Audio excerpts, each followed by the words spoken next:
Imagine sharing a bed with your parents, your siblings, your grandparents, and a complete stranger, all at once. Now imagine that 10 feet away, 3 cows are sleeping, and everyone can hear everything you say, everything you do, every sound your body makes.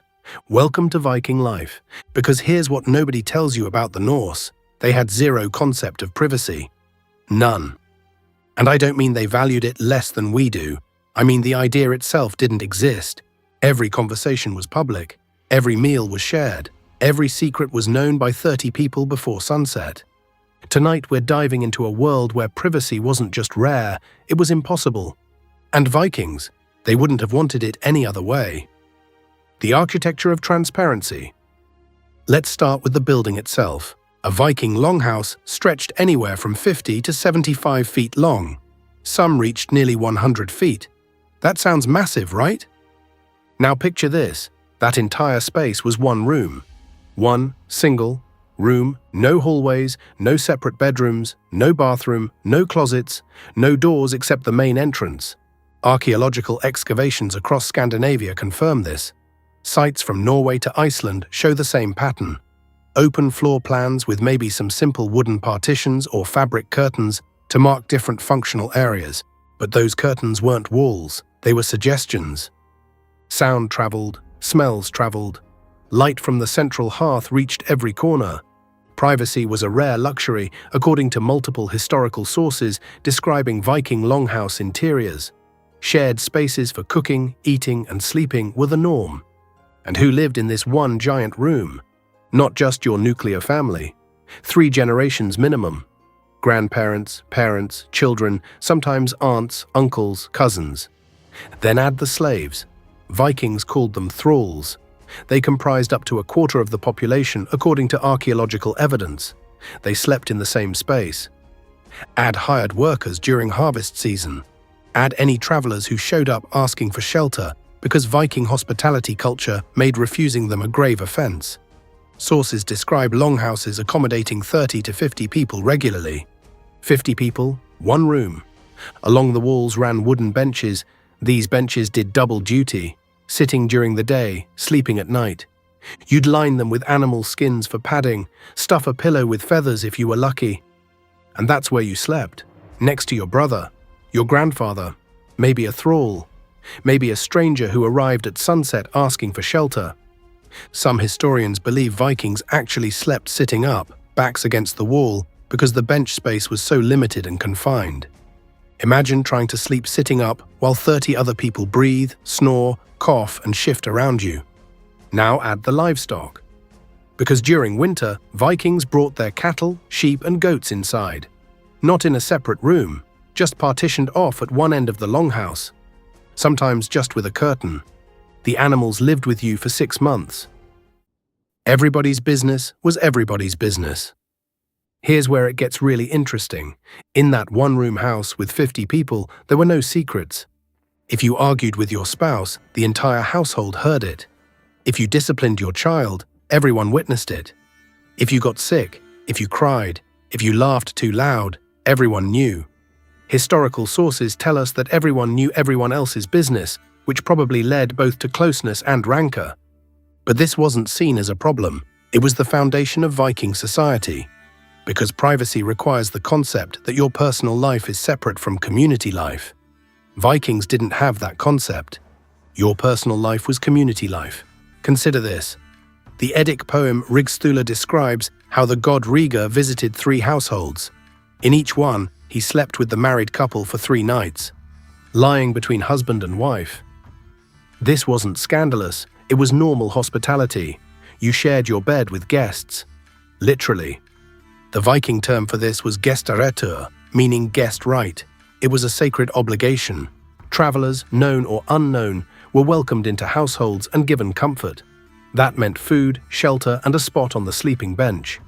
Refusing hospitality could result in social ostracization, violence, or the anger of the Norse gods according to cultural sources.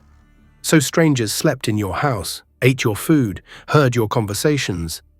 And you did the same when you traveled. This created a society where information flowed constantly. News traveled fast because there was nowhere for secrets to hide. If a man insulted another at a feast, within days the entire region knew.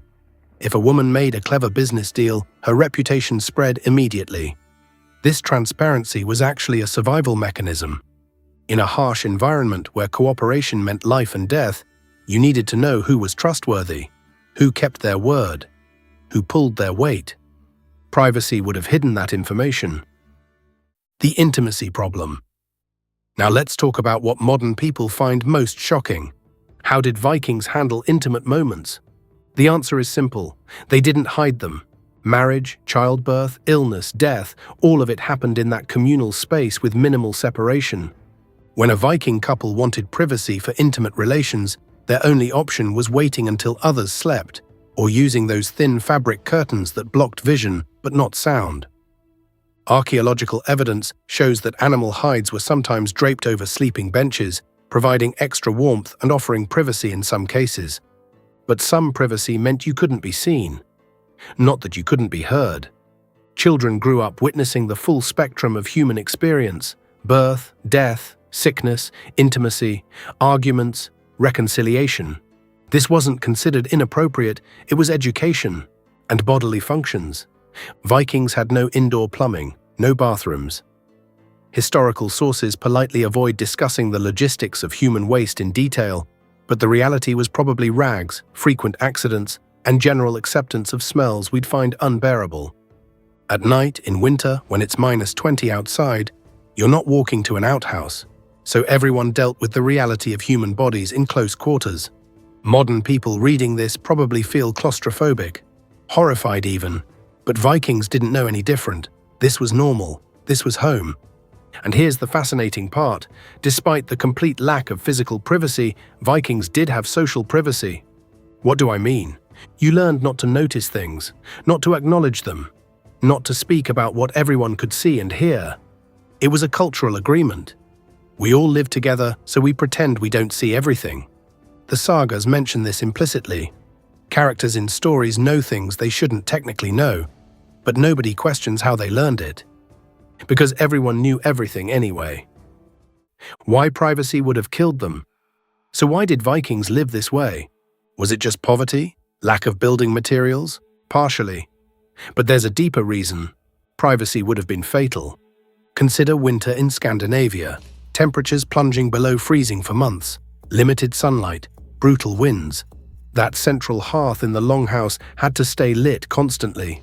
If it went out, people died. Somebody had to tend it through the night. Somebody had to wake up, add wood, make sure the fire didn't die.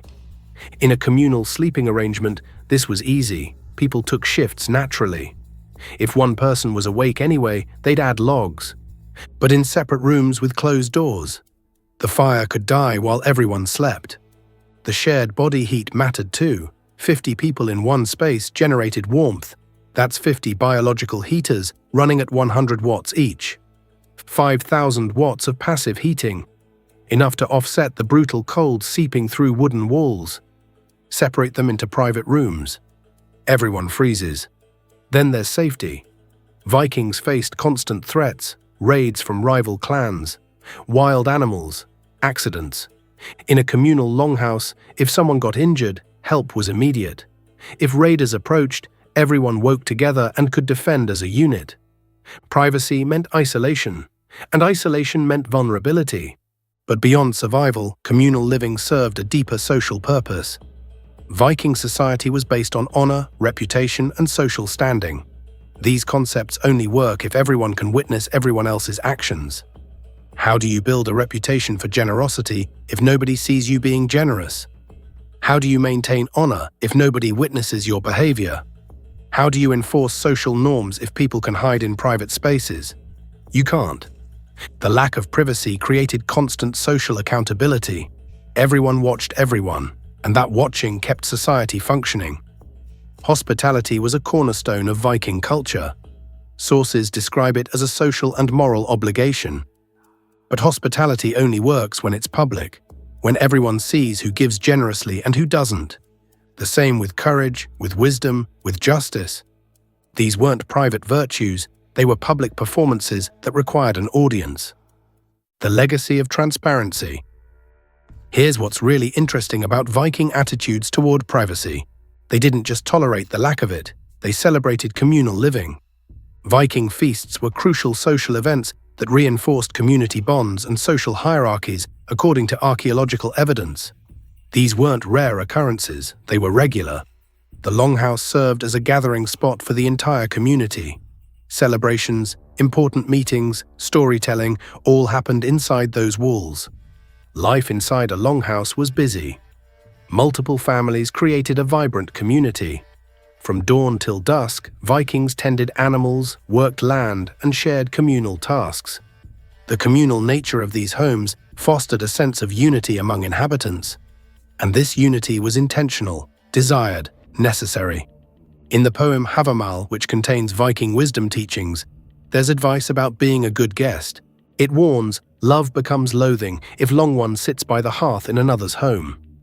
Even in a culture that demanded hospitality, there were limits.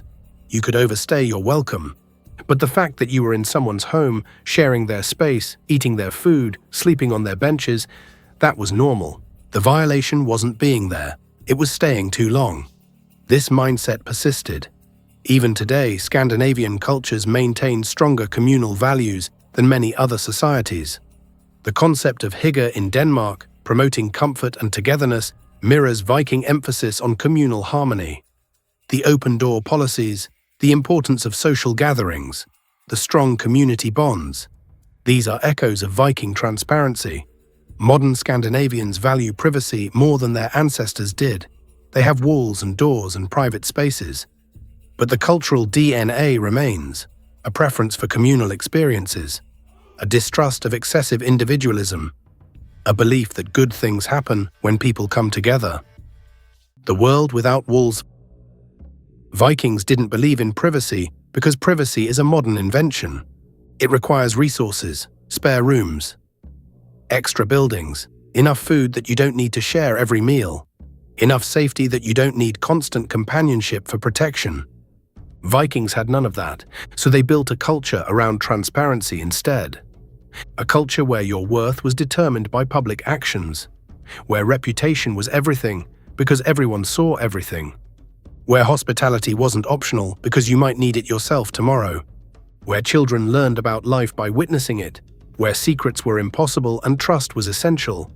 Was it claustrophobic? Absolutely. Was it uncomfortable? By modern standards, yes. But it worked. It kept people alive through winters that would kill modern humans in days. It created one of the most successful cultures in medieval Europe. A society that explored, traded, and settled across an enormous swath of the world, all while living in one-room houses with 50 other people. The next time you close your bedroom door and enjoy your private space, remember this. That door is a luxury Vikings never had and never wanted, because in their world, survival meant transparency, success meant community, and privacy? Privacy would have been a death sentence. If this changed how you see Viking culture and modern privacy, hit subscribe. Share this with someone who loves Norse history or who complains about nosy neighbors. Drop a comment. Could you have lived in a Viking longhouse? 1 room, 50 people, 6 months of winter? I'll see you in the next one.